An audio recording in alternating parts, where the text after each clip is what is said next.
O tema de hoje é fluxo de mercadoria. Hoje, pessoal, vamos tratar, portanto, do setor terciário da economia, tratando especialmente do comércio. E para falar em comércio, nós temos que necessariamente falarmos de mercadoria, não é verdade? E para que a mercadoria tenha um fluxo, ou seja, tenha uma circulação pelo território nacional, é importante que tenha uma eficiente rede viária ou malha viária. Portanto, é de fundamental importância que tenhamos uma ferrovia, uma rodovia, um sistema hidroviário que dê vazão à produção de bens no país. Por isso que costuma-se dizer que as mercadorias, ou melhor dizendo, a atividade comercial como um todo, está subordinada aos meios de transportes. E isso é verdade, não é mesmo? Olha, e por falarmos em mercadoria, tem uma questão importante que é importante que tenhamos ela clara. A mercadoria ela pode ser tangível e intangível. Como isso? Então veja, uma mercadoria tangível é que nós podemos pegar, por exemplo, um sapato, um automóvel. Uma mercadoria que é intangível, ou seja, não podemos pegar necessariamente, como por exemplo um serviço prestado, uma determinada imagem produzida nos meios de comunicação, também é uma mercadoria. Portanto, o conceito de mercadoria tem que ser necessariamente relativizado. Vamos ficar atentos a essa questão. Agora, também é verdade que quanto maior o grau de intensidade tecnológica embutida numa mercadoria, ela ganha valoração. E, portanto, no mercado, ela vai ter um preço bem mais elevado. Bom, pessoal, já que nós dominamos os princípios da atividade comercial, essa introdução foi importante, vamos avançar então? Vamos falar de comércio interno. O comércio interno é aquele comércio realizado dentro do país ou dentro de uma região, tá certo? Mas veja, pessoal, para que a atividade comercial interna produza bons frutos, é necessário, eu retorno àquilo que eu falei anteriormente, que nós tenhamos uma rede de transporte bastante eficiente, para que se promova uma integração nacional e permita, assim, um melhor fluxo de mercadoria. Não é verdade? Então, aí tem uma outra questão importante, quando tratamos do comércio, que é termos claro dois conceitos. O que é venda no atacado e venda no varejo. Eu tenho absoluta certeza que vocês sabem o que significa exatamente isso, mas vamos reforçar. A venda no atacado, normalmente, é realizada pelas empresas ou por grandes empresas distribuidoras. E ela atende essencialmente ou fundamentalmente o comerciante, que vai revendê-la mais tarde no comércio. E o comércio de varejo, ou comércio no varejo, é aquela que diz respeito ao consumidor final, quando ele se dirige a um supermercado, a uma loja de departamento e adquire o produto pela unidade. Tá certo? Então está claro para nós, né? O que é venda no atacado e venda no varejo. Estamos avançando, não estamos mesmo? Vamos agora verificar o que é o e-commerce. Vocês já ouviram falar ou já leram em algum lugar essa expressão e-commerce? Não? Alguns de vocês, mais ou menos? Então eu vou tentar explicar melhor para vocês. O e-commerce é aquela atividade comercial realizada pela internet. Verdade. Muitas empresas hoje, empresas de departamento, empresas como uma livraria, supermercados, já disponibilizaram seus produtos via internet. O consumidor basta acessar determinada empresa e comprar o produto, que em poucos tempos estará na sua casa, pagando via cartão de crédito. Isso ele vai economizar certamente nos custos, a empresa economiza nos custos, com certeza o produto fica mais barato, e para o consumidor é uma questão de comodidade. Essa é uma novidade no Brasil, mas no exterior, nos países desenvolvidos, já está bastante intensificado. Nós acreditamos que em breve isso vai ocorrer também no Brasil. Agora veja, pessoal, para que o comércio se expanda, se intensifique, independente da modalidade, é importante, é fundamental que a população tenha renda. E aí que a questão fica um pouquinho mais complicada. Vocês já ouviram falar em poder aquisitivo? Tem a ver exatamente com isso que eu estou falando. Se a população não tiver poder aquisitivo, vou explicar isso melhor. Então veja, vocês sabem o que é salário nominal e salário real? Mais ou menos? Então tá bom. Olha, salário nominal é aquele acordado entre o patrão e o empregado, aquele que está definido em contrato, é o salário nominal. O salário real é aquilo que o salário que ele determinou, que ele acordou com o patrão, permite ele adquirir bens no mercado. É a capacidade de compra desse salário. Compreenderam? Portanto, poder aquisitivo é a capacidade de adquirir bens desse salário, através desse salário, dessa renda do trabalhador. E se essa renda for baixa, obviamente que ele vai ter pouco acesso ao mercado, pois a concentração de renda no Brasil é muito intensa, tem uma economia muito centralizada. Vou explicar isso aqui um pouquinho melhor. Veja, uma parcela muito pequena da população concentra a maior parte da riqueza desse país. Em contrapartida, a maior parte da população tem uma renda muito pequena, insuficiente para expandir o consumo, o seu consumo. Essa é uma questão que tem que ser revertida urgentemente, para que a atividade comercial e, por conseguinte, a industrial se expanda e promova o desenvolvimento econômico no Brasil. Não é verdade? Bom, já que somos craques em comércio interno, vamos para o comércio externo? Veja, pessoal, o comércio externo é fácil, né? É o comércio entre nações, perfeitamente. E quando tratamos desse assunto, dois vocábulos vêm na nossa mente: importação e exportação. Vocês têm claro o que significa isso? Hã? Tem, mas eu vou reforçar assim mesmo. Importação é aquilo que o país, por exemplo, o Brasil, compra do exterior, certo? E exportação é justamente o contrário. É aquilo que um país, usando o mesmo exemplo, o Brasil, vende para outros países, vende para fora do país. Entenderam agora? Bom, entendendo isso, tem um outro vocábulo que vai nos ajudar a compreender um pouquinho da economia brasileira. É balança comercial. Olha, balanço toda empresa faz no final de um período. Um país também faz. No final do ano, faz-se o balanço. É para verificar a saúde da economia daquele país. Se o país está devendo, se ele teve lucro naquele período, normalmente de um ano. E como que se mede isso? Então vejam, olha, a balança comercial ela pode ser positiva. Sabe como isso acontece? É quando o país vende mais para o exterior e compra menos, em termos monetários. Falando isso de outra maneira, é quando o país exporta mais e importa menos. Aí nós temos uma balança comercial positiva, ou ainda favorável. Os economistas usam um outro termo: houve superávit. E o inverso, quando a balança comercial é negativa, ora, aí é fácil também. É quando compramos mais no exterior e vendemos menos, do ponto de vista monetário. Aí é uma equivalência monetária. Ou ainda, de uma outra forma, quando importamos mais e exportamos menos. Aí nós temos uma balança comercial negativa ou desfavorável. Ou como costumam dizer os economistas, nós temos um déficit. Um país, para tentar evitar o déficit, o que ele tem que fazer? Ora, várias coisas, mas fundamentalmente, expandir suas atividades comerciais, procurar novos parceiros comerciais no exterior, não é verdade? Olha, os países de terceiro mundo, aí eu posso incluir com certa tranquilidade o Brasil, ou também chamamos países subdesenvolvidos, esses países têm um histórico negativo que reforça ou que acaba marcando muito significativamente a balança comercial, deixando-a negativa. Porque são países que historicamente exportaram produtos do setor primário e importaram produtos do setor secundário. E aí, obviamente, a balança comercial vai estar sempre negativa. Para reverter esse processo, o país tem que promover uma industrialização. Caso contrário, vai eternamente acumular déficit e aí ficar inviável economicamente.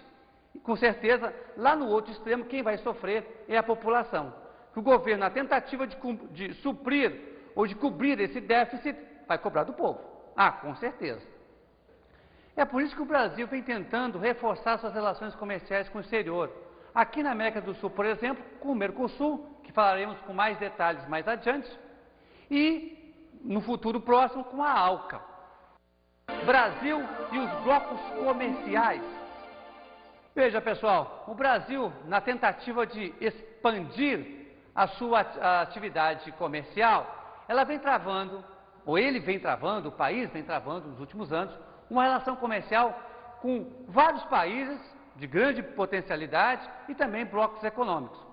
Um dos principais é a ALAD, a Associação Latino-Americana de Desenvolvimento e Integração. Um outro é os Estados Unidos, aliás, o principal parceiro comercial do país. Se porventura ocorrer uma recessão nos Estados Unidos, o Brasil é atingido de forma bastante significativa. Por isso é importante expandir, diversificar a atividade comercial, as relações comerciais com outros países. Nós temos também a União Europeia. Aliás, vem crescendo bastante as relações comerciais com o Brasil e essas nações europeias, principalmente a Europa Ocidental. Temos também na Ásia o Japão e o irmão da América do Norte, o Canadá. Portanto, são grandes parceiros comerciais do Brasil. Mas, no entanto, o Brasil, ultimamente, os governantes brasileiros estão mais preocupados com a América do Sul. Daí a importância dada ao Mercosul. Por isso, o nosso tema agora é Brasil e o Mercosul. Pessoal, esse bloco econômico nasce em 1º de janeiro de 1995. O Mercosul é composto por 5 países membros: Brasil, Argentina, Uruguai, Paraguai e Venezuela. E 5 países associados: Chile, Bolívia, Peru, Equador e Colômbia. A ideia é formar aqui um bloco econômico que exista uma parceria aduaneira, onde os países membros pagariam as mesmas tarifas para produtos pré-acordados. Explicando isso um pouco melhor, para ser considerado produto do Mercosul, pelo menos 60% dos insumos na produção de determinadas mercadorias tem que ser original ou de origem da região do Mercosul, desses países assinalados agora há pouco. Para gozar, portanto, dos benefícios fiscais e tributários. Para que isso ocorra, é importante que essas nações firmam entre si um acordo de homogeneização ou harmonização das políticas macroeconômicas e também políticas setoriais. Explicando isso aqui um pouquinho melhor. Quando eu falo em política macroeconômica, estou me referindo às políticas fiscais, tributárias, monetárias, certo? E setoriais, eu estou me referindo a determinados setores da economia. Quais serão as regras para a agricultura, para a pecuária, para a atividade industrial, entre esses países. Olha, para o Brasil, o Mercosul é extremamente importante, pois 15% das exportações brasileiras se destinam a esse mercado. Bom, pessoal, acredito eu que ficou claro para vocês e acrescentou bastante no conhecimento da economia brasileira essa conversa que tivemos agora há pouco. Mas vamos aprofundarmos um pouquinho mais sobre o Brasil, em suas características mais gerais. Brasil, país de contrastes. Por que esse título? Ora, pessoal, é fácil dar uma resposta a essa questão. Olha, a diversidade cultural no Brasil é enorme. Já pensou colocar lado a lado um cearense e um gaúcho? Não me surpreenderia se eles não se entendessem. Isso é em função da imensa diversidade cultural desse país. A questão, por exemplo, da paisagem geográfica, a floresta amazônica no norte do país e os Campos Gerais no Rio Grande do Sul. Ora, para não falar, por exemplo, de questões econômicas, o Brasil realmente é um país de contrastes. Você sabe qual é o nome oficial desse país? Não sabem? Brasil República Federativa. O modelo que o Brasil retirou exatamente de um país do norte, os Estados Unidos. Apesar disso, o Brasil não tem um modelo administrativo semelhante ou similar ao americano, pois os estados aqui no Brasil não são tão autônomos como nos Estados Unidos, que você já deve ter ouvido falar que em determinado estado americano tem pena de morte e o outro não tem. Isso no Brasil não ocorre. Todos, apesar de existir uma Constituição estadual, todos obedecem a uma Constituição federal. Então aí a Constituição Federal limita bastante as ações dos governos estaduais. Pessoal, para estudarmos melhor um pouquinho o Brasil, vamos dividi-los em 5 regiões, conforme a divisão oficial do IBGE de 1969. Vocês lembram qual é essa divisão? Região Sul, região Sudeste, Nordeste, Norte e Centro-Oeste. Essa divisão respeita um critério político-administrativo e levando em consideração a homogeneidade das regiões. Tá certo? Vamos falar delas? Vamos começar pela região Sul. Pessoal, a região Sul tem 3 estados, como vocês sabem: Paraná, Santa Catarina e Rio Grande do Sul. A área desse estado é de aproximadamente 600 mil quilômetros quadrados. A região Sul possui uma população de aproximadamente 27 milhões de habitantes. Apesar de ser uma população relativamente grande para uma região pequena, o índice, a taxa de crescimento demográfica é relativamente baixa e se assemelha a países desenvolvidos, em torno de 1% ao ano. No ponto de vista étnico, a população dessa região é basicamente de origem europeia, branca europeia, que veio para cá desde o começo da colonização no Brasil, mas com mais intensidade entre o século XIX e século XX. Das principais etnias, vamos destacar aqui os alemães, que habitaram a região do Vale dos Sinos, no Rio Grande do Sul, fundando a cidade de São Leopoldo e também Novo Hamburgo. A região do Vale do Itajaí, onde fundou cidades como Brusque, mais adiante São Bento do Sul, Blumenau, Joinville, são todas cidades de colonização alemã. E no Paraná, na região dos Campos Gerais. Aqui também vieram os italianos, que povoaram a região vinícola do Rio Grande do Sul, fundando Bento Gonçalves, Caxias do Sul, na região do Vale do Tubarão, em Santa Catarina, e no Planalto, primeiro Planalto aqui do Paraná, onde a cidade de Curitiba tem importantes colônias italianas. Outras etnias também vieram aqui para a região sul, como os holandeses, os turcos, os sírio-libaneses, em menor proporção. Veja, pessoal, uma das características marcantes dessa região é a boa qualidade de vida da população, se nós compararmos com as outras populações do restante do Brasil. Vamos analisar agora a região Sudeste. Veja, pessoal, essa região tem quase 1 milhão de quilômetros quadrados. A região Sudeste possui uma população de aproximadamente 80 milhões de habitantes. É a região mais populosa do Brasil e também a mais povoada. Querem mais? Olha, é a região mais industrializada e é de maior produção agrícola. Além do mais, essa é uma região de grande atração populacional. Por quê? Porque essa é a primeira região a ser industrializada, o que acabou atraindo migrantes da região Nordeste, Norte e mesmo do Sul do país. Ah, pessoal, aqui tem uma particularidade. Na década de 70, migrou para a região Sudeste muitos sul-americanos. E na década de 80 foi a vez dos asiáticos. Um detalhe importante, a base étnica da região é de brancos europeus.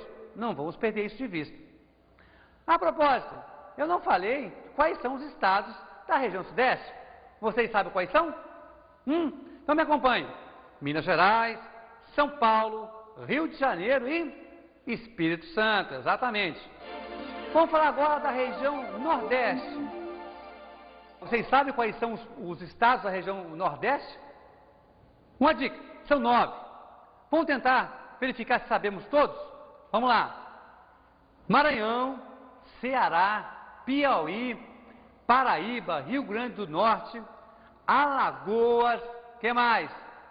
Sergipe, Pernambuco e Bahia, exatamente. Aliás, a Bahia é o estado da região com maior população e também maior território. Essa região tem mais de 1 milhão e 500 mil quilômetros quadrados. A região Nordeste possui uma população de aproximadamente 55 milhões de habitantes. Boa parte desses habitantes são mestiços. O que é exatamente isso? Olha, é fruto da miscigenação de branco com negro, de branco com índio, de índio com negro, tá certo? Ah, e tem um detalhe, é a região do Brasil com maior concentração de negros, certo? É outro detalhe importante.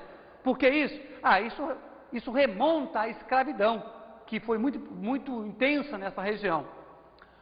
As regiões mais populosas do Nordeste é a região do litoral. É só vocês perceberem no mapa que as principais capitais do Nordeste estão situadas ou no litoral ou na região da Zona da Mata. Não é verdade? Vamos agora falar da região Norte. E aí, pessoal, vocês sabem quais são os estados que compõem essa região? Então vamos lá, me acompanhem. Pará e Amazonas são os maiores do ponto de vista territorial. Mas temos ainda o Acre, Rondônia, Roraima e Amapá. Só? Não, pessoal, nós temos Tocantins também, que outrora pertencia ao estado de Goiás e foi desmembrado uma parcela e agora pertence ao norte. Essa é a maior região do Brasil no ponto de vista territorial. São quase 4 milhões de quilômetros quadrados. A região Norte possui uma população de aproximadamente 16 milhões de habitantes.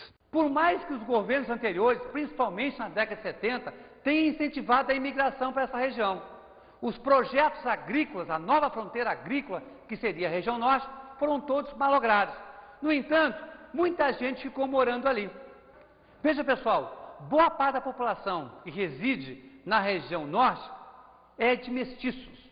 Ah, mas aí cabe uma explicação. É diferente do mestiço da região Nordeste. Porque, veja, o que nós vamos encontrar aqui é a miscigenação entre o branco e o índio. Aliás, a população indígena é relativamente grande nessa região, tá? Olha, tem um outro detalhe, pessoal. Na década de 70, década de 80, o que vai aparecer na região Norte é um tipo de imigrante até então nunca visto. É o imigrante japonês, que vai residir principalmente no Pará, onde vão formar colônias de produção agrícola. Para você ter uma ideia do sucesso que estão fazendo os japoneses nessa região, o município de Tomé Açu é um dos maiores produtores mundiais de pimenta do reino. É, verdade. Veja, pessoal, a região Norte é bastante despovoada, mas a região de maior concentração populacional é chamada de Zona Bragantina, porque fica entre Bragança e Belém, certo? Vamos avançar para uma outra região, para a última, região Centro-Oeste. Pessoal, agora vamos verificar a região Centro-Oeste, a segunda maior em extensão do Brasil. É 1.600.000 quilômetros quadrados. A região Centro-Oeste possui uma população de aproximadamente 15 milhões de habitantes. E quais são os estados dessa região? Vocês sabem? Aí ficou fácil, né? É o Mato Grosso do Sul, Goiás, mais o Distrito Federal.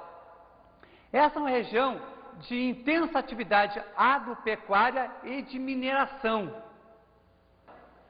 Pessoal, do ponto de vista populacional, cabe dizer o seguinte, que o elemento étnico predominante é o branco, mas aqui há a presença do caboclo, que é um elemento típico dessa região. Eu acho que nós esgotamos o nosso assunto. Já fizemos uma viagem por todas as regiões do Brasil e acredito eu que tenha ficado claro. Portanto, vamos agora para as dicas de estudo.